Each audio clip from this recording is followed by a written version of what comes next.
지난주에 저는 어떻게 이럴 수 있어라는 현실의 삶을 살아가는 우리에게 다윗처럼 배신과 오랜 피로가 우리에게 있지만, 그러나 그 순간이 결국 또 나의 끝, 예수의 시작되는 순간임을 우리가 배우게 되었습니다. 우리의 깨진 삶을 하나님께서 빚으시고 더 아름답게 만드심을 믿고 나아가야 할 것을 제가 지난주에 말씀드렸습니다. 매 주일 예배 설교에 최선을 다해서 준비하지만 특별히 더 많은 좀 설교의 피드백을 받을 때가 드는 주간이 있는데요. 지난주가 그랬습니다. 한국에서 그리고 해외 여러 곳에서 제 설교를 듣고 은혜를 받았다는 그런 피드백을 받았고, 또 어떤 분은 제가 이제 카일 아이들먼의 책을 많이 인용하니까 그 책을 어떻게 볼 수 있냐고 이렇게 저한테 문의하시는 분들도 있었습니다. 그런 피드백과 격려가 큰 힘이 되지만, 사실은 그만큼 제가 깨닫게 된 것은 우리의 삶이 그만큼 쉽지 않다는 것입니다.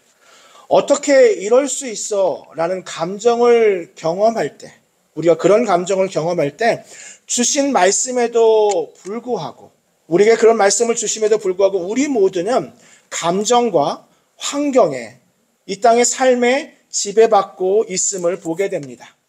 이런 연약함들, 우리의 연약함들이 또한 반복될 때 우리는 또 다른 좌절을 겪을 수도 있습니다.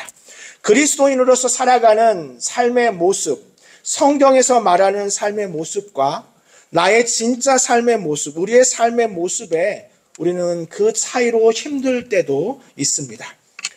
배신과 오랜 피로를 뒤로하고 그 일날을 떠난 다윗도, 그 광야의 삶에서 매일 하나님을 찬송하고 기도하던 다윗도 한편으로는 언제 잡힐지 모르는 그 두려움과 또 동굴에서 살아가는, 광야에서 살아가는 그 불편한 삶으로 힘들 때도 있었을 것입니다.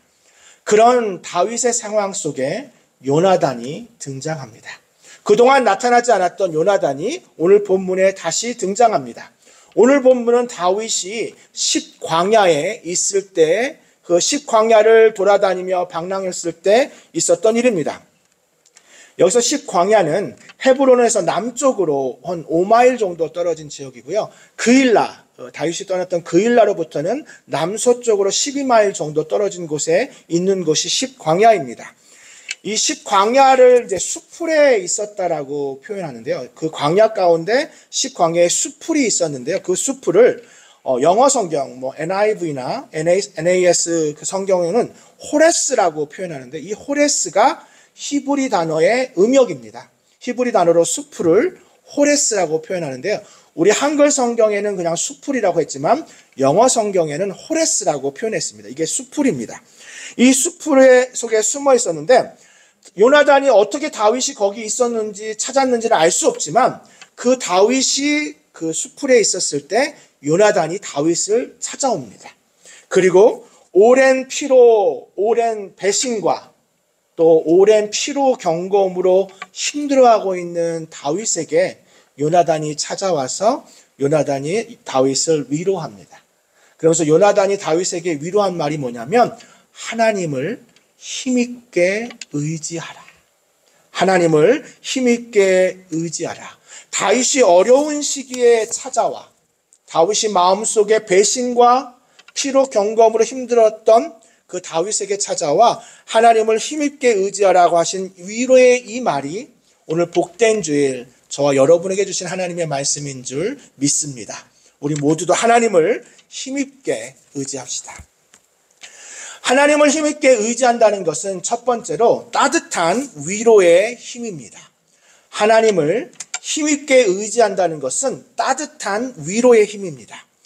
요나단이 다윗에게 와서 두려워하지 말라, 다윗 두려워하지 말라라고 하는 이 두려워 말라는 말은 구약에서 하나님의 위로와 격려를 선언할 때 사용되는 선포적 약속입니다.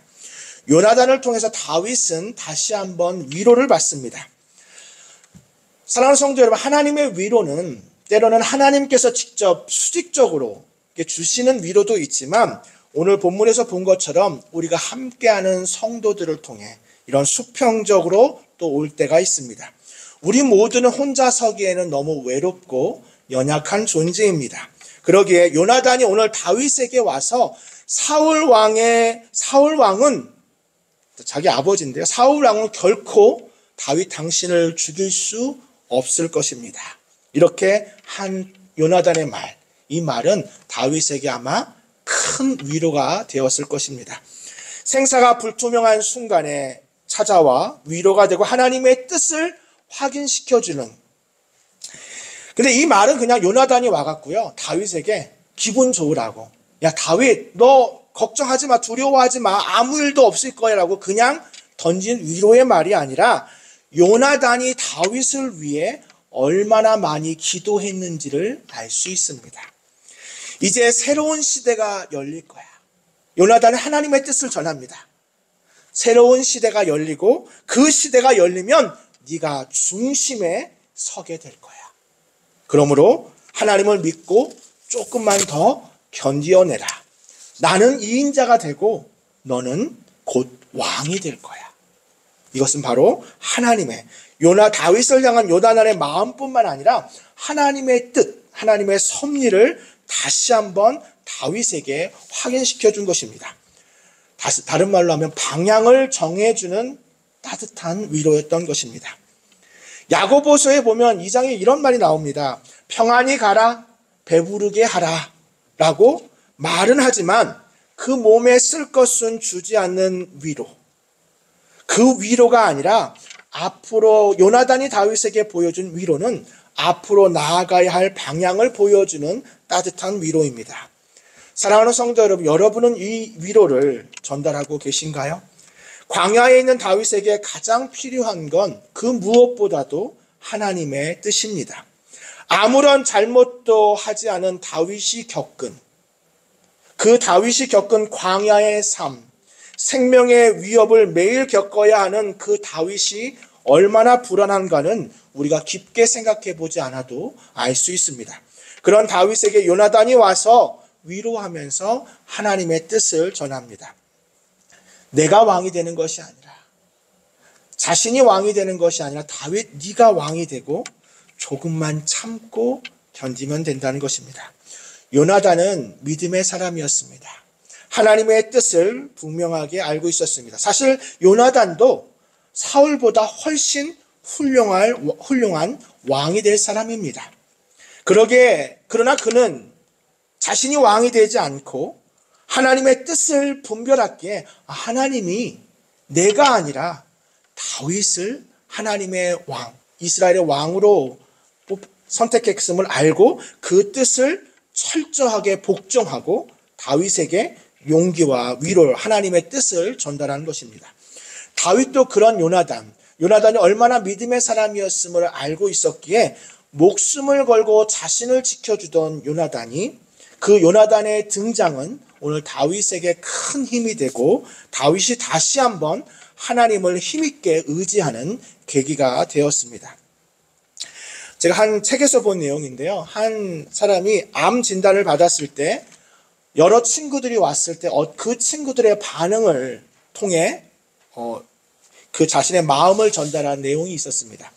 암 진단을 받았을 때 첫 번째 친구가 왔다. 그는 나에게 네가 암에 걸렸다는 것이 믿기지 않아. 너는 항상 활발하고 건강해 보였는데 라고 충격을 나타내고 표현하고 갔습니다. 그는 떠났고 나는 소외되고 이상한 기분이 들었습니다. 두 번째 친구가 찾아왔습니다. 그는 온갖 정보, 암에 관한 정보를 가지고 왔습니다. 무엇을 하든 항암 치료는 받지 마. 그것은 독이야 라고 말하고 갔습니다. 그는 떠났고 그 사람은 혼란스러웠습니다. 세 번째 친구가 찾아왔습니다. 이 친구는 왜라는 나의 질문에 대답을 하려고 온 것 같았습니다. 아마도 하나님이 내 삶 속에 있는 어떤 죄 때문에 너를 훈련하고 있을지도 몰라. 그는 떠나갔고 그 사람은 죄책감을 느꼈습니다. 네 번째 친구가 찾아왔습니다. 그는 이렇게 말했습니다. 네가 만약 믿음이 크다면 하나님은 너를 치료하실 거야 라고 말했습니다. 그는 떠났고 그 사람은 내가 믿음이 없구나 라는 믿음이 부족하다는 생각을 했습니다. 다섯 번째 친구가 찾아왔습니다. 그는 이렇게 말했습니다. 모든 것은 합력하여 선을 이룰 거야 라고 말하고 갔습니다. 그는 떠났고 그 사람은 화가 났습니다. 여섯 번째 친구는 한 번도 오지 않았습니다. 그는 슬프고 외로웠습니다. 마지막 일곱 번째 친구가 찾아왔습니다.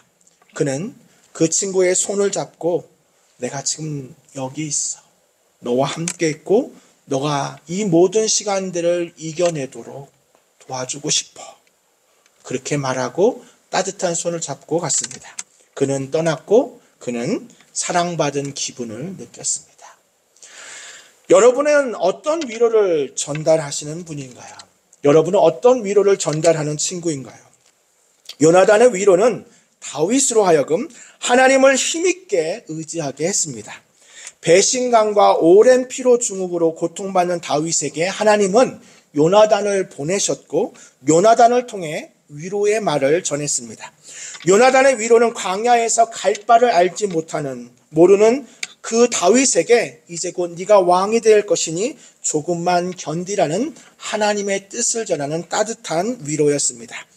자신을 쫓는 어쩌면 자신의 라이벌이 될 수 있는 그 왕의 후계자인 사울 왕의 아들 요나단이 와서 믿음으로 다윗에게 한 위로는 비록 다윗이 광야에 있지만 하나님이 자신을 보호할 것과 하나님이 기름 부으신 대로 자신이 왕이 될 것이라는 뜻을 하나님의 뜻을 요나단을 통해서 확인하게 되었습니다. 이런 위로가 넘쳐날 때 우리는 하나님을 더 힘있게 의지하게 될 줄 믿습니다. 두 번째는 하나님을 힘있게 의지하는 것은 약속의 힘을 믿는 것입니다. 하나님을 힘있게 의지하는 것은 약속의 힘을 믿는 것입니다. 아마 두 사람은 짧은 시간의 대화였을 것입니다. 오랜 시간 동안 두 사람은 대화할 수 없음을 서로 잘 알고 있었습니다. 요나단은 따뜻하게 다윗을 위로한 후 서로 약속을 합니다. 근데 이 약속은 새로운 약속이라기보다는 요나단이 이전에 사무엘상 20장에서 한 그 약속을, 그 약조한 내용을 다시 한번 재확인하는 것입니다. 그때 요나단은 자신의 겉옷을 벗어서 다윗에게 주었습니다. 이제 다시 한번 요나단은 다윗, 나는 2인자가 되고 네가 왕이 될 것이라는 것을 여호와 앞에 맹세하는 것입니다. 이제 두 사람은 여기서 헤어지고 이제 다시는 만나지 못합니다. 이제 요나단은 다시 왕궁으로, 다윗은 다시 광야로 갑니다. 그러나 그들이 서로 다시 만나지는 못해도 오늘 그들이 하나님 앞에 한 이 약속, 하나님께 드린 이 약속은 변하지 않습니다. 왜냐하면 하나님은 신실하게 약속을 지키시는 분이기 때문입니다. 하나님의 말씀을 통해 주신 것이 나에게 주신 약속이라면 우리는 어떠한 상황에도 두려워하지 않을 수 있습니다. 하나님의 약속이 광야를 살아가는 우리에게 더욱 하나님을 힘있게 의지할 수 있음을 분명하게 알 수 있습니다. 오스왈드 챔버스는 믿음은 하나님에 대한 말할 수 없는 신뢰인데 그 신뢰는 믿음은 무엇이냐면 하나님이 결코 우리 곁을 떠나지 않는다는, 하나님이 우리 곁을 떠날 수 없다라는 그 믿음이 바로 믿음이라는 것입니다. 그런 내용의 한 선교사님 내용이 이야기가 있는데요. 2차 세계대전 때 있었던 일입니다. 선교사님이 그 당시에 이제 딕과 말가렛 힐리스라고 하는 선교사님이 중국에서 선교하고 있었던 때였는데 그때 일본이 침공해 중국에 있는 사람들이 다 갇혀 있었습니다. 근데 그 부부가 이제 아이와 함께 마을에서 살고 있었는데요. 그 마을에도 곧 이제 일본군이 진군해서 이제 곧 그 마을을 공격할 거라는 공포가 휩싸여 있었습니다. 그렇게 가장 최악의 때, 가장 두려운 때 하필 남편인 딕 힐리스가 이 심한 충수염이라고 하는 그 병에 걸렸고요. 그때 그 병으로 인력거를 실려서 그 멀리 있는 병원에 가지 않으면 죽을 수 있는 상황까지 오게 되었습니다. 그래서 1941년인데요. 1941년 1월 15일 그 남편 딕은 이제 인력거를 타고 병원에 실려서 이제 병원에 갔고, 그 병원에 가는 남편의 모습을 보고 마거렛 힐리스 선교사님은 이제 남은 두 아이와 함께 그 마을에서 무섭게 두려움에 깊은 불안 속에 그 상황들을 지켜봐야 했습니다. 그런데 갑자기 곧 중국 대령, 이제 중국 군대의 대령이 와서 이제 곧 적이 가까워지고 마을 사람들은 다 대피하라고 말했습니다. 모두 다 대피하라고 말했습니다. 그런데 마가렛이 그 당시에 이제 아이가요, 1살, 그리고 이제 한 2살 정도 됐겠죠. 그리고 이제 2달밖에 안 됐어요. 그러니까 2살 되고 2달 된 이 어린 아이를 데리고 만약에 자기가 피난길을 가면 그 아이가 살아날 수 있을 거라는 생각이 들지 않았던 거예요. 그래서 마가렛 앤 힐리스는, 형제사님은 그냥 마을에 남기로 결정합니다. 왜냐하면 그 아이를 데리고 피난길로 갈 수 있는 상황이 아니었기 때문에, 2달 된 아이였기 때문에 그냥 그 마을에 머무릅니다. 이제 다음 날이 되었습니다. 이제 사람들은 다, 마을 사람들은 대피하고 이제 떠나가고 있고 자기 혼자 남아 있는데, 달력, 이제 매일매일 주시는 성경의 달력에 말씀이 있는 그런 달력이 있습니다. 근데 그 달력의 말씀을 그날 보니까 시편 56편 3절 말씀이었습니다. 그 말씀은 이렇게 쓰여 있습니다. 내가 두려워하는 날에 내가 주를 의지하리이다. 내가 두려워하는 날에 주를 의지하리이다. 마을은 이제 텅 비었고, 다음날 또 마가렛이 일어났을 때 그는 어쩌면 내가 버려졌다는 기분까지 들었습니다. 그러나 변함없이 달력을 또 찢었고, 달력에 새겨온 구절은 시편 9편 10절 말씀이었습니다. 시편 9편 10절은 이렇게 쓰여 있습니다. 주를 찾는 자들을 버리지 아니하심이니이다. 주를 찾는 자들을 버리지 아니하심이니이다. 다음날 아침이 되니 이제 더 가까운 곳에서 총소리가 들렸고, 이제는 아이들에게 줄 음식을 걱정하게 되었습니다. 이제 음식이 다 떨어진 거죠. 다음날 아침 일어나니 그 다음 성경 구절은, 달력은 창세기 50장 21절 말씀이었습니다. 그 말씀엔 당신들은 두려워하지 마소서, 내가 당신들과 당신들의 자녀를 기르리이다 라는 말씀이었습니다. 그때 모든 사람들이 마을에 있는 사람들이 다 떠난 줄 아는데, 한 할머니가 찾아와서 염소로 해서 짠 우유를 따뜻하게 데워서 들고 나타났고, 또 어딘가에 갑자기 바구니에 달걀을 들고 그 선교사님을 위해서 찾아왔습니다. 하루 사이에 전쟁 소리는 점점 더 커졌고, 이제 밤에 마가렛 힐리스는 두 아이를 품고 기도했습니다. 하나님, 주신 말씀대로 나를 구원해 달라고 기도했습니다. 다음날 아침 또 역시 달력을 찢었습니다. 그 말씀은 시편 56편 9절 말씀이었습니다. 그 말씀은 이렇게 쓰여 있습니다. 내가 아뢰는 날에 내 원수들이 물러가리니 이것으로 하나님이 내 편이심을 내가 아나이다. 전투가 가까이 와졌고 침략은 불가피해 보이는 그 순간에 갑자기 마을 사람들이 돌아오기 시작했습니다. 마을 사람들이 하나씩 돌아오기 시작했고, 그 대피하라고 했던 군대의 대령이 다시 찾아와서 이렇게 말했습니다. 이유는 알 수 없지만 일본 군대가 다 철수했고, 아무도 그 이유를 알 수는 없지만 위험은 이제 지나갔습니다. 이제 안전합니다. 그때 선교사님이 그 달력에 있는 글씨를 보는데, 선교사님의 마음에, 하나님이 주신 마음이 뭐냐면, 그 달력에 주셨던 말씀이 하나님의 글씨를 읽고 있다고 선교사님은 생각했습니다. 지금까지 자기가 봤던 달력의 내용들이 하나님의 글씨였다. 하나님이 나에게 주신 글씨였다는 것을 느꼈습니다. 왜 그렇습니까? 하나님은 그 약속을 지키시는 분이십니다.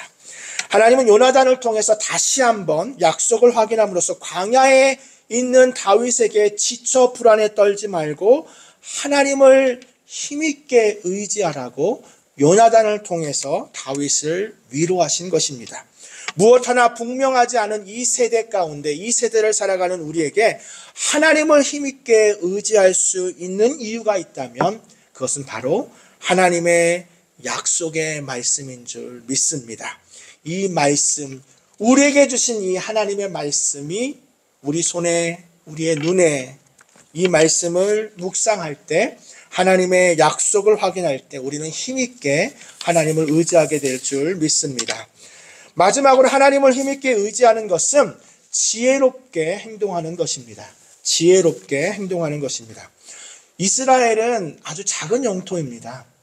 이스라엘은 아주 작은 영토이고요. 지금도 그렇지만 그 당시에 그 작은 땅에서 한 나라의 권력자가, 한 나라의 왕이 한 사람을 잡는다는 것은 그리 오랜 시간이 걸리지 않습니다.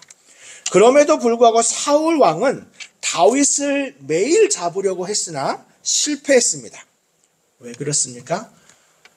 다윗은 하나님께서 함께 하셨고 사울 왕은 하나님께서 함께 하지 않으셨기 때문입니다. 지혜는 하나님으로부터 옵니다. 오늘 본문의 후반부에 보면 10사람들이 사울 왕에게 다윗의 그 있는 결정적인 장소를 제보합니다. 다윗이 지금 수풀에 숨어 있다는 결정적인 제보, 장소를 제보합니다. 구체적인 다윗의 이 소재를 파악한 사울 왕은 흥분했습니다. 이제야 결국 다윗을 잡는구나. 심지어 사울 왕은 10사람들을 축복까지 합니다. 너희들 은혜 받을 거야 축복까지 합니다. 그런데 사울 왕이요, 이 마지막 기회를 놓치고 싶지 않아서 10사람들에게 이렇게 말합니다.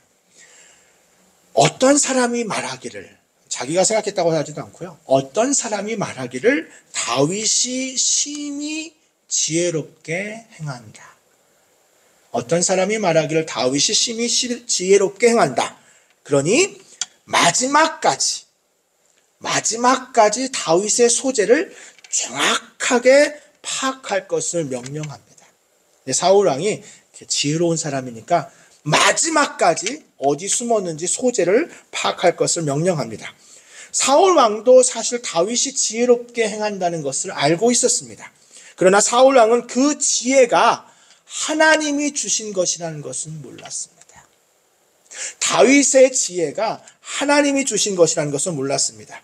그 지혜를 가지고 하나님의 나라의 영광을 위해서, 그리고 이스라엘을 위해서 왕으로서 그 지혜를 사용하는 것이 아니라 그 지혜를 보고 자신의 왕권을 위협할 사람으로만 보고 질투에 눈이 멀어 다윗을 죽이려고만 한 것입니다. 사랑하는 성도 여러분, 하나님을 경외함이 지혜의 근본인 줄 믿습니다. 하나님을 경외함이 없는 지혜는 그냥 지식이고 그 지식은 교만으로 이어질 뿐입니다. 일이 잘 풀리는 것 같이 보여도 그것은 오히려 사울 왕을 더 하나님께 멀어지게 할 뿐입니다. 오늘 10사람들이 결정적인 제보를 해서 사울 왕은 흥분했지만, 그러나 결국 다음 장 24장에 오히려 그렇게 자신의 그 제보로 자신이 다윗에게 옴으로써 다윗이 자신을 죽일 수 있는 오히려 반대의 그 결정적인 기회를 마련한다는 사실을 사울 왕은 몰랐습니다. 그러나 다윗은 하나님께서 함께 가시기에 어디를 가든 형통하게 하셨고 사울 왕의 손에서 건지셨습니다. 윌리엄 제닝스 브라이언이라는 이 사람은요, 미국의 의원이었고요, 3차례나 미국의 대통령 후보로 후보의 노미니가 됐던 사람이기도 했고요, 또 30년 동안 미국의 국무장관도 했던 아주 유명한 미국의 윌리엄 제닝스 브라이언인데요. 이 사람이 또 1925년에 테네시주에 일어났던 데이튼에 있었던 스콥스 재판이라는 것으로 또한 유명한, 잘 기억되고 있는 이 사람이요. 이 사람이 한 것을 회상할 때 그 사람의 광범위한 영향력은 그 사람이 가지고 있는 지혜로 인함이라고 말하는데요. 그 지혜의 비밀을 그는 이렇게 말합니다. 그가 그렇게 지혜롭게 오랜 시간 동안 미국에서 영향력이 있던 그 비결은 뭐냐면 자신이 대학에 가기 직전에 자신의 그 아버지가 한 가지 도전을 합니다. 이 윌리엄 제닉스 브라이언의 아버지는 목사님이었는데요. 한 가지 제안을 합니다. 그건 뭐냐면 네가 대학을 가면 한 해 동안 그 대학 1학년 또 한 해 동안 한 달에 한 번은 꼭 잠언을 읽으라는 그 교훈을 그 자녀에게 줍니다. 근데 그 윌리엄 제닉스 브라이언은 그 대학교 1학년 시절에 그 아버지의 명령을 실행합니다. 대학교 1학년 때 진짜로 한 달에 한 번은 잠언을 1년 동안 한 달에 한 번씩은 꼭 잠언을 읽었습니다. 몇 년 후에 이제 그의 아버지의 그 요청을 그는 이렇게 고백합니다. 내 삶의 가장 중요한 요소로 회상했습니다. 내 인생에서 가장 중요한 것을 생각하면 대학교 1학년 때 한 달에 한 번씩 잠언을 읽었던 것. 사람의 조언은 나쁠 수도 좋을 수도 있습니다. 그러나 그것이 그 사람의 말이 어디로부터 그의 지혜를 어디에서 얻었느냐 하는 것에 달려 있습니다. 하나님의 지혜는 삶에서 영원한 의미를 있는 영향력을 낼 수 있는 줄 믿습니다. 그러므로 우리는 그 잠언의 지혜를 통해서 하나님의 건의에 경외심을 표하고 믿음과 순종으로 하나님께 응답해야 합니다. 말씀을 정리하면서 오늘 사울 왕은 확신했습니다. 어떻게 확신했냐면 오늘 본문의 마지막 절에 나오는데 사울 왕이 얼마나 확신을 했으면 이렇게까지 말합니다.